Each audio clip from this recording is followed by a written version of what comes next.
Hello,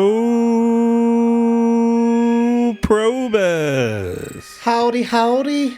Welcome to But It Was Aliens, the extraterrestrial comedy podcast brought to you by the two most infamous MIBs in history. Mibs. We robbed the archives of MIB headquarters to bring you, the people, the truth of what's really going on out there. We've mibbed them off so that we can mib off you. Each week, we tear apart one of these cases just for you. I'm your host for this week's probe, king of the street grannies and the bestest of best friends, Granny Moonwalker. And as always, opposite me is my co-host, who has no idea what he's in for today. He's been suffering with a lack of sleep lately, which I may or may not decide to use to my advantage today and fuck with him. He is a man of many names. Tall one, grey one, Sally, grey nuts, That's definitely not my name. Grey balls, grey beard. But for some reason, people like to call him Kevin. In general, my daughter has slept really well. I probably shouldn't say this because it really pisses people off, but I'm annoying in general, so let's just go with it. She slept from the day we got home from the hospital for more often than not 8 hours, more than 8 hours a night. Whew. Worst nights were sort of 6.5 hours, but she's just started teething, ladies and gentlemen, boys and girls, and everyone not included with those labels. Teething is not fun.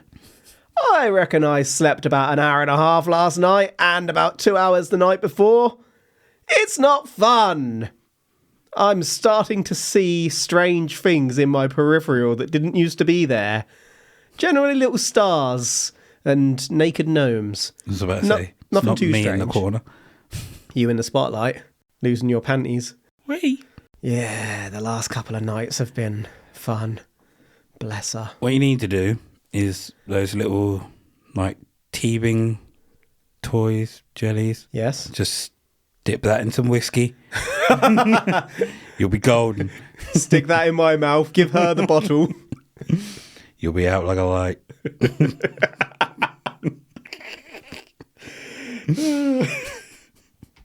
I hear she's more into rum. We'll see about that. Well, hold on to your pants, grey nut. I'm not wearing any. We're Well, I've just stopped.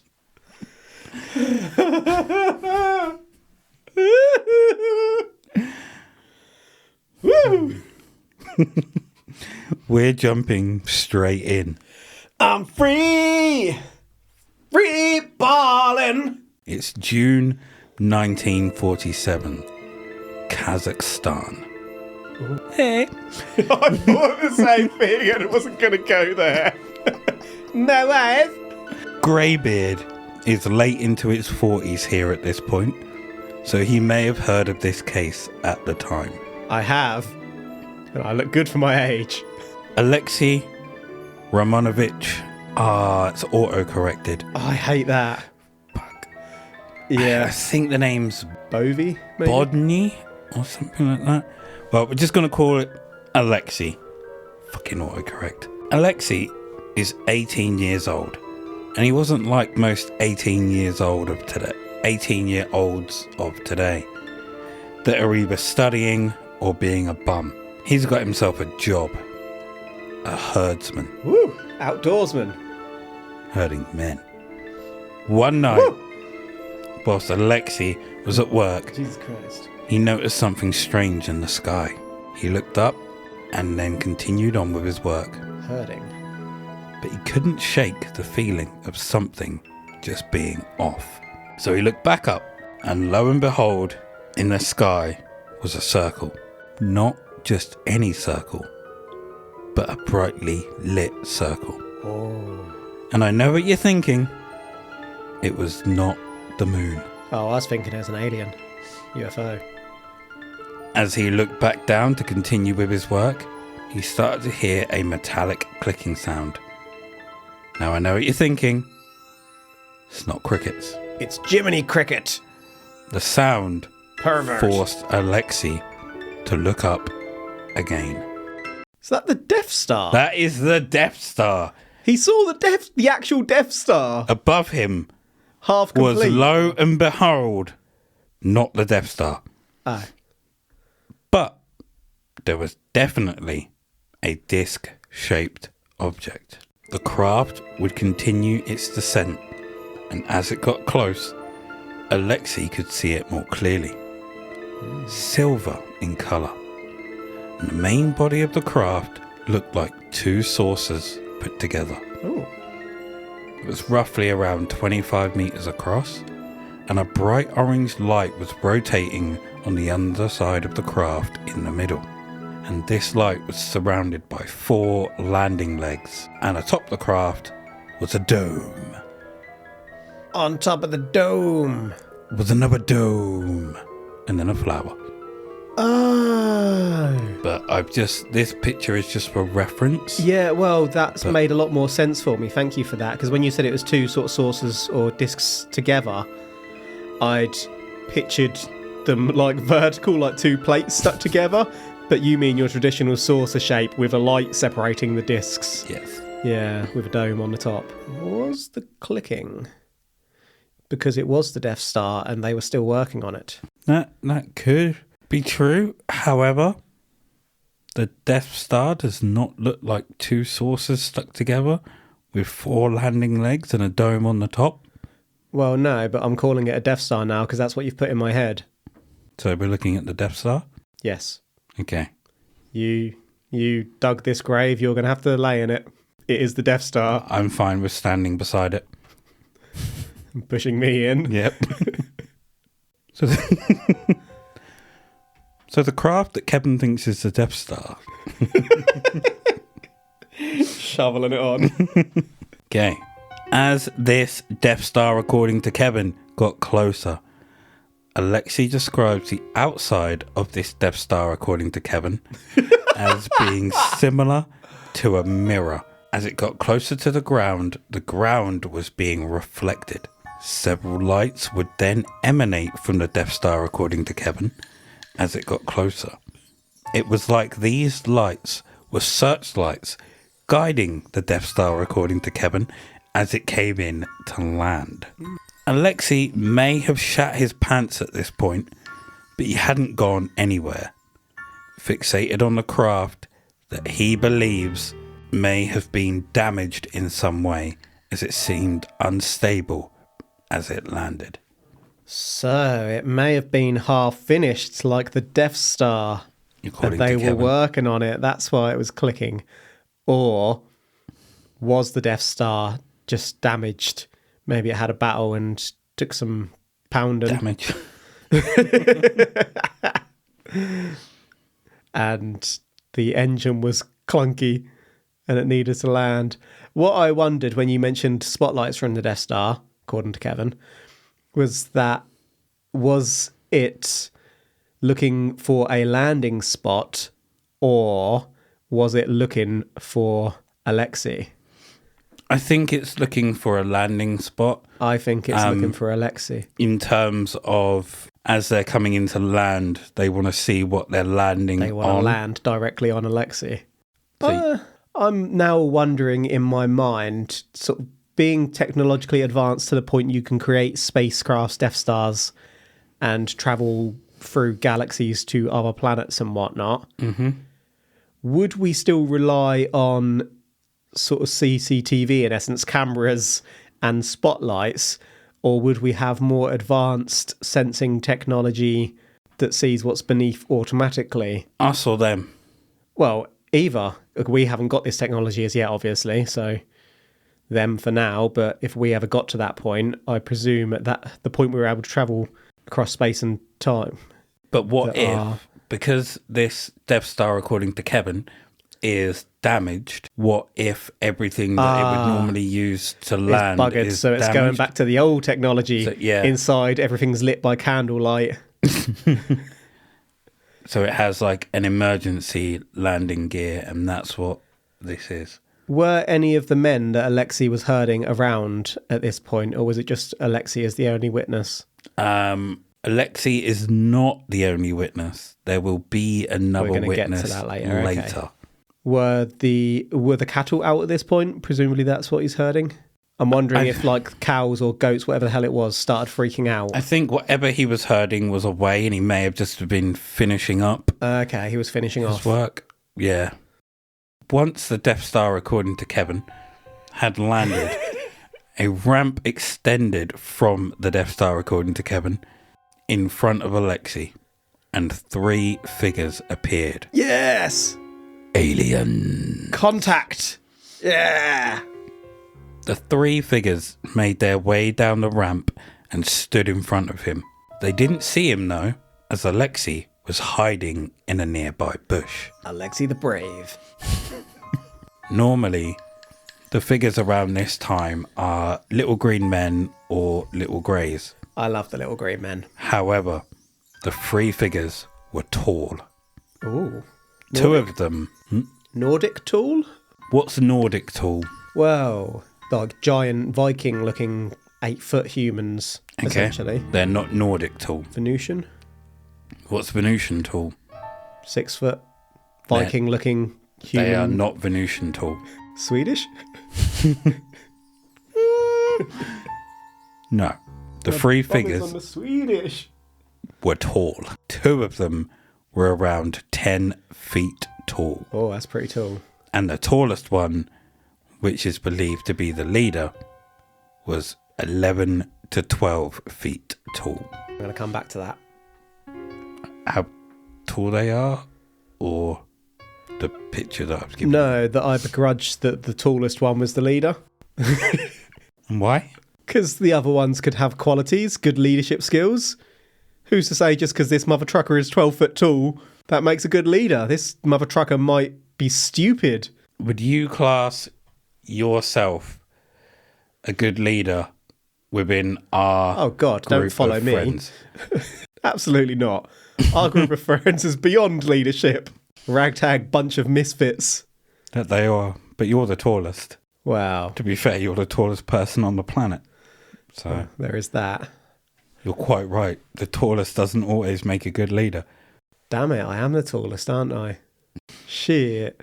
Their skin was a greyish blue, and they wore tight one-piece overalls. The One Piece. That were silver in colour.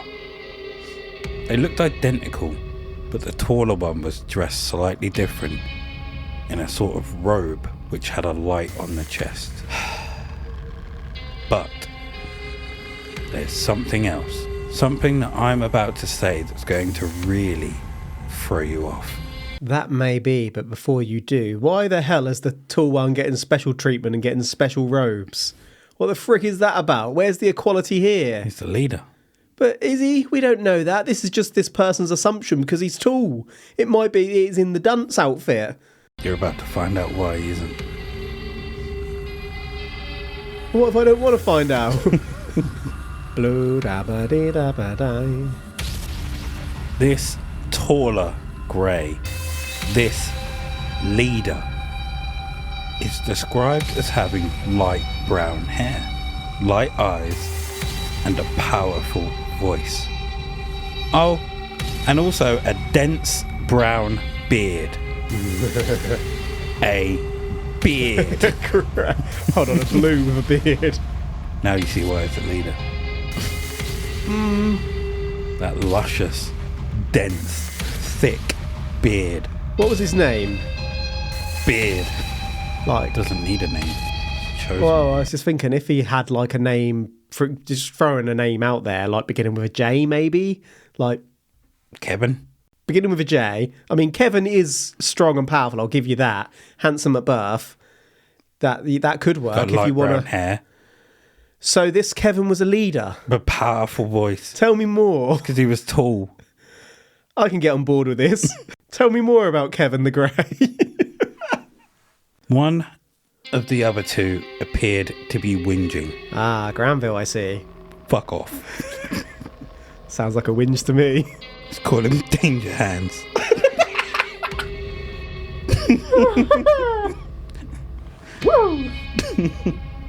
Danger Hands appeared to be whinging. Hey guys. And the leader spoke one word, something in a language Alexey couldn't understand, and with that word, the smaller alien stopped its bitching. Catherine.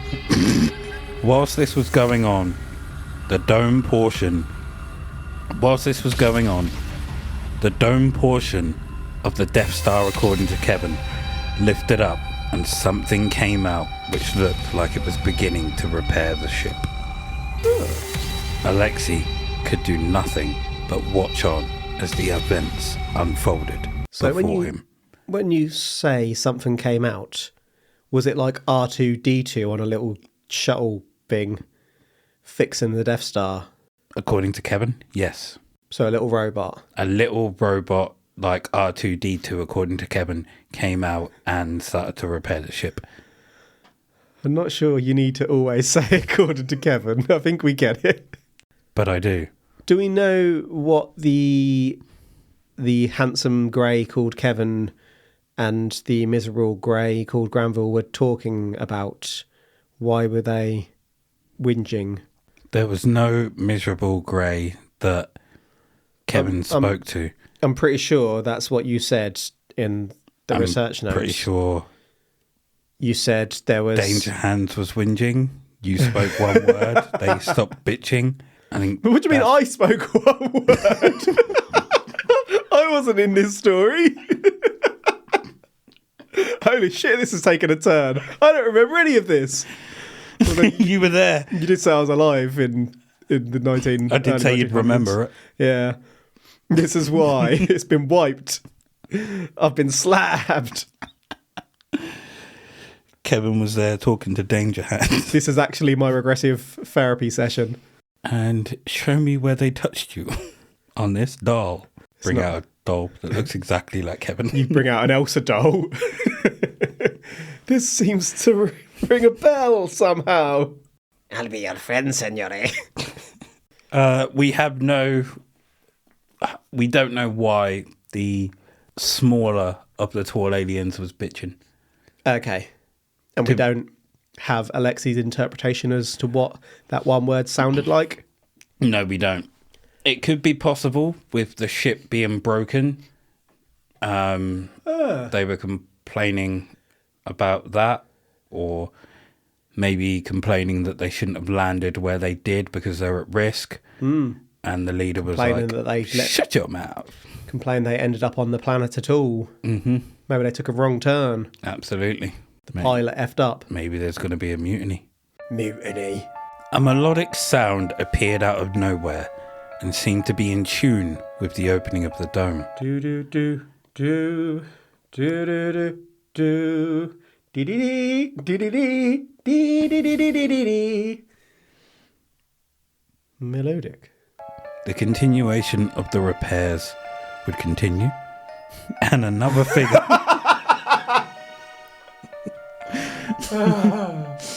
And another figure could be seen inside the dome, and it was communicating with the leader of the group via some kind of device. The other two aliens that came out with the leader were now helping with the repairs. The aliens were then made aware of Alexey's presence when a random witness, Alexey's horse, would snort out of his nostrils, alerting them. A green beam was then on Alexey before he even knew what to do. Uh-oh. Now this was something odd, as he could now hear the aliens' thoughts and could sense that they didn't want to hurt him, but study him. That could still not be very good. He appeared to have a conversation with the aliens through telepathy, and they told him that their ship was indeed damaged, caused by a lightning strike which hit them and damaged their control system. Right on the dome. There we are, the control system being damaged. Maybe that's why they used the emergency landing procedure, the old tech. And got R2-D2 out? Yep. The leader asked him to tie up the horse and join them near the craft. As he did, the alien picked him up like he was a small child and placed him on the edge of the craft. Whilst this was happening, a wolf had appeared and seemed to be going after Alexey's horse. Alexey gestured to the aliens, and one of them turned and shot a beam towards the wolf that killed it instantly. Jesus Christ. Bloody hell. Wolf murder. That's vicious. And soloed him. Crikey. I'm angry that you told me earlier on there was going to be another witness and it turned out to be a horse. Well played, sir. Well played. They got struck by lightning. You'd think that if they were flying across different planets and whatnot, they'd have had some sort of precaution against lightning. But it also leads me to believe that they were already within our atmosphere when they got hit. Well, yeah, you don't tend to get lightning in space, exactly. do you? Not in the traditional sense. So what were they doing? Or any sense. Pulsar, if you go too close to... Yeah, this is unusual. And they said they wanted to study him. We're going to study you, starting with your butt. I was about to say, unfortunately, the term study could be bad. Could be taken in different ways. They might have asked him questions. Slabbed and probed. They might have probed him. Both. Slabbed him. All at once. Does this feel painful?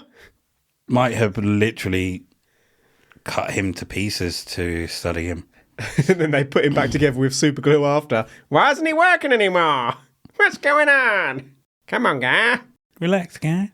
Alexey was allowed to walk around the inside of the craft, and it seemed much larger inside than what it did outside. TARDIS. With flashing lights and electronic devices everywhere. Rave. As he was still looking around, a feeling of nausea would suddenly befall him. The leader said for him to come to him, but then everything went blank. The next thing he knew, he was sat outside on the grass, dazed and confused. With a sore ass. That didn't stop Alexey from thinking that some sort of slabbing had taken place and that he'd been fitted with a tracking device of sorts. Straight in the ass, hence the pain. He would continue to watch as the repairs continued. Just before dawn, the aliens would enter the Death Star, according to Kevin, and leave at breakneck speeds.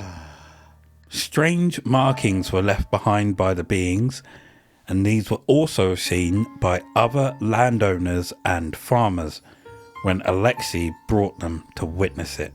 See, there's your witnesses. Yeah, I've got questions, but we'll continue. Part of the ship was left on the ground, but rather than having it been taken by the authorities or losing it, Alexey decided to bury it and mark the area so only he would know where it was. But shortly after, he was moved to Crimea to never return again. Oh, damn. So we have no evidence, basically. Alexey's word is evidence enough.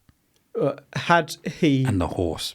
Buried it, they could have, metal detected the whole farm. Would have taken a little while, but you could recover that evidence. But I don't think the authorities knew about it. Okay, so ignoring that big hole, other witnesses saw strange markings left by the craft. Mm-hmm. Photos? Nope. It's 1947 in Kazakhstan. Do you think there's cameras? Someone's got to have one. Do you think a farmer would have a camera? Did this make its way to newspapers? Don't have any Kazakhstan newspaper clippings of it, no. How do we know about this one? It was One in a source. newspaper, actually. If this made its way to newspapers, I want to see a damn photo of these marks. Alexey is our source. Well, Alexey's disappeared, so he's not. Never to be heard from again, I think you said. No, never to return again. Return. Sorry. Even so. 40 years later, Alexey would be sat at home drinking tea when suddenly the same green light from before surrounded him. Ooh. And the telepathic communication would start again. This was proof to him that they did indeed put a tracker in him. Up him. Up him, according to Kevin. He should know. This time, however... Tracker up you. So you still know. I'll take that, just as you did. This time, however, the aliens would explain that they hate humanity. Not as much as wolves, apparently. And because of it, they wouldn't disclose their home planet. But they did announce that they have a base on the moon that they travel to Earth from. A base covered with a dome that's undetectable. This is everything we have on this case. Undetectable, eh? What about if we landed on the moon and walked over it? Would it be undetectable then? Who knows? We'd have to walk a long way. I've been seeing a lot on that honourable and trustworthy source known as the internet lately, and particularly on the Twitter, about submergible UFOs coming out of beneath an island. I forget if it's near Hawaii, somewhere off the Americas anyway. It's less likely to me that there's a base on the moon than it is there being a base directly with us.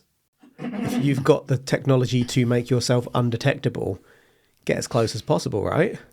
We have spoken many, many a time of military authorities testing new types of weapons, new types of vehicles, all of that kind of stuff. What's to say these that are coming out aren't that? Yeah. I don't disagree. We were having a discussion a couple of months ago about how our advancement rates of technology seem to have slowed quite a lot over the last sort of 20 years or so. It's almost like, have they, or are we just not being drip-fed things? Yeah. So to summarise, we have the case of Alexey Romanovich Bodnya, an 18-year-old herdsman who one night witnessed a bright circle in the sky. This was a craft which then proceeded to land right in front of him. Alexey hid in a bush, but was found out when out of nowhere... His name is John C. God damn! Someone just got nailed by a horse. The horse got RKO'd. From out of nowhere. His horse snorted, giving away his position. It landed on him. A green beam consumed him, and the aliens spoke to him telepathically. They allowed him onto their ship, and after a while, he passed out. When he awoke, he was outside on the ground, but believes that he was slabbed and fitted with a tracker. He watched as they continued their work repairing the ship, and then they up and left. They left behind markings which Alexey showed others, and a piece of the ship which Alexey buried so that he could come back and get it at a later date. He subsequently moved to Crimea to never return, but 40 years later the aliens returned to him saying, "We don't like your species, so we won't tell you where we live. Oh, and we have a base on the moon." Surely you wouldn't tell them that either. So, greybeard. My voice has just went weird. I hope you leave that in. So, greybeard, what I'm going to ask you is, do you believe... Well, Grambo, let me tell you. Do you believe this to be a true alien encounter? I'm afraid to tell you, I do not. Also, that's my powerful voice coming out. I've shrunk in size. I'm the leader now. And why not? I mean, the very last thing you said didn't occur to me until then. We're not going to tell you where we are, but this is where we are. Like, that defeats the object, doesn't it? Does indeed. But outside of that, there's the other witnesses. They don't actually exist. There's no evidence of there having been other witnesses. There's no evidence about this one whatsoever. This strikes me as just a chap making up bullshit. I agree. However... Don't you however me? Testing. 1, 2, 1, 2. However, I don't believe this chap made this up. You think he believes? I believe someone else made it up. Yeah, okay. There's too many weird, so I think this happened around the time of Roswell. There was no talk of trackers being put in anyone or anything like that. Why would you all of a sudden just assume that a tracker has been put in you? That. Why did he jump there? Out of Why the not blue? get yourself checked out if you think that? Absolutely. There's no like follow up to that. Oh, I've had a tracker put in me. I'm just going to go move here now, and etc. etc. It's very convenient that the part of the ship that was left behind was buried and then he moved. Yeah. Never could have come back to that place. That was very suspicious. And overall, I just think it's a made up story of bullshit. As most made up stories are. And if you notice, in a lot of alien cases, the ships are all described as looking the same depending on the era of the alien visit. So 1940s, they're all saucers with legs and a dome on the top and everything like that. Not cigar-shaped or any other shape of UFO that we have come to know over the years. It's almost like their technology is moving at the same time as ours, and we're not seeing any variance in technology. Yeah. So I think there's a lack of imagination. To not stand out and be too obvious that it's fake, they've used the same sort of, it was a dome-shaped spaceship, the same way they would always be. So for me, this is not aliens. This is bullshit, and it's not bullshit made up by the person in the probe. I think someone else made it up.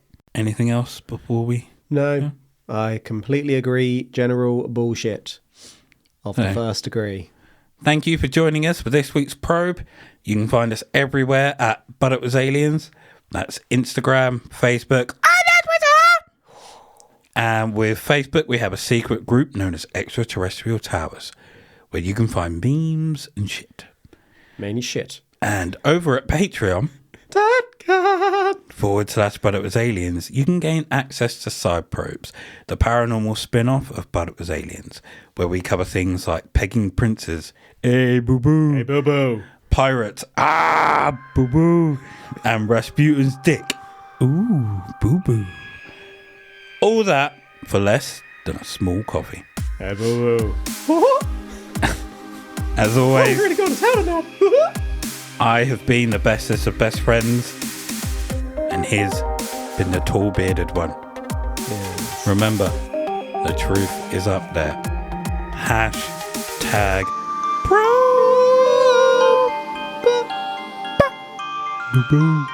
Hey, Bobo.